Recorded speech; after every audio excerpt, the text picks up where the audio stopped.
ఈరోజు ప్రభు మనతో సెలవిచ్చిన మాట, మీ అవమానమునకు ప్రతిగా రెట్టింపు ఘనత నుందుదురు. ప్రియ సహోదరి సహోదరులారా, ఈ యొక్క సమాజంలో మీ యొక్క కుటుంబ పరిస్థితిని బట్టి, పేదరికాన్ని బట్టి, ఆర్థిక పరిస్థితిని బట్టి, అనుసంధాన్ని బట్టి, మీకున్నటువంటి స్తోమతను బట్టి, చదువు సందులను బట్టి, ఏ విషయంలోనైనా సరే, ఏ కారణం చేతైనా సరే, ఈ సమాజంలో మీ యొక్క జీవితంలో అవమానాన్ని ఎదుర్కొన్నారా? మీ కుటుంబంలో కానీ, మీ బంధువుల్లో కానీ, స్నేహితుల మధ్య కానీ ఎక్కడైనా మీరు అవమానం ఎదుర్కొన్నట్లయితే దేవుడు అంటున్నాడు, మీరు పొందిన అవమానానికి ప్రతిగా రెట్టింపు ఘనతనిస్తాను, గౌరవం ఇస్తానని చెప్పి దేవుడు సెలవిస్తున్నాడు.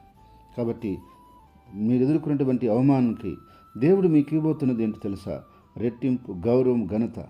ఆయన మీకు ఇంకా సహాయం చేసి ఏదైతే మిమ్మల్ని మనుషులు తెలియసారో, త్వరనాడారో ఆ విషయాల్లో రెట్టింపుగా దీవించి, ఆశీర్వదించి, రెట్టింపు ఘనత మిమ్మల్ని నింపి వర్ధలు చేయునుగాక.